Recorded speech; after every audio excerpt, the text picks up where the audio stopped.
जब भारत अपन बिखरा था तब चंद्रगुप्त ने अखंड किया,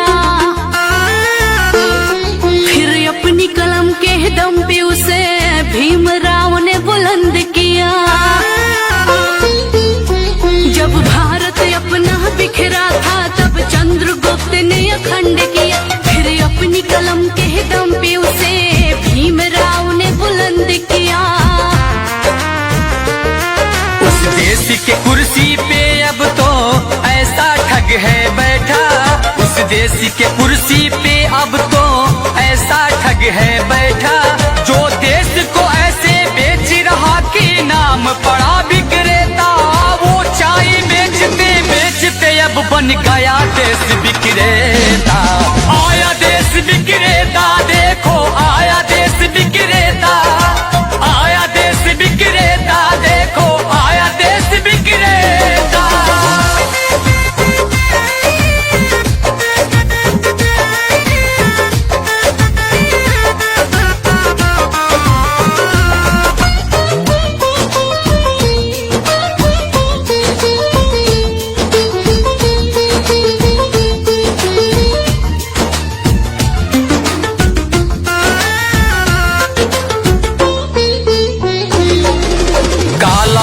लाऊंगा कह के भारत का कोष भी साफ किया, श्रमिकों को भूखे मार रहा, धनिकों का कर्ज भी माफ किया। काला धन लाऊंगा कह के भारत का कोष भी साफ किया, श्रमिकों को भूखे मार रहा, धनिकों का कर्ज भी माफ किया, धनिकों का कर्ज भी माफ किया, धनिकों का कर्ज भी माफ किया। लाखों का सूट पहन के भी खुद को फकीर है कहता, जो देश को ऐसे बेच रहा कि नाम पड़ा विक्रेता। वो चाय बेचते बेचते अब बन गया देश विक्रेता। आया देश विक्रेता, देखो आया देश विक्रेता, आया देश विक्रेता, देखो आया देश विक्रेता।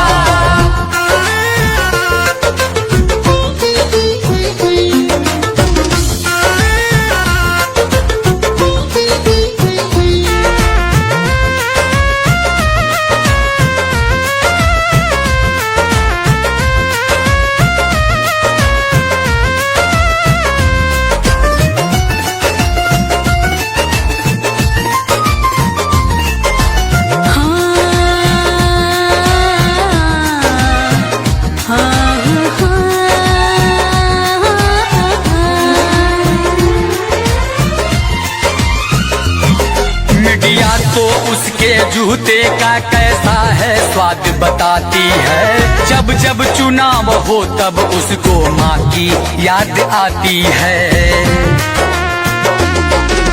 मीडिया तो उसके जूते का कैसा है स्वाद बताती है, जब जब चुनाव हो तब उसको माँ की याद आती है, माँ की याद आती है, माँ की याद आती है।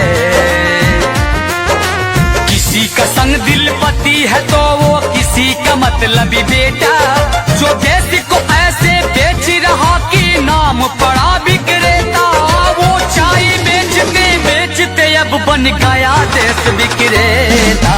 आया देश विक्रेता, देखो आया देश विक्रेता, आया देश विक्रेता, देखो आया देश विक्रेता। जब भारत अपना बिखरा था तब चंद्रगुप्त ने अखंड किया, फिर अपनी कलम के दम पे उसे भीमराव ने बुलंद किया।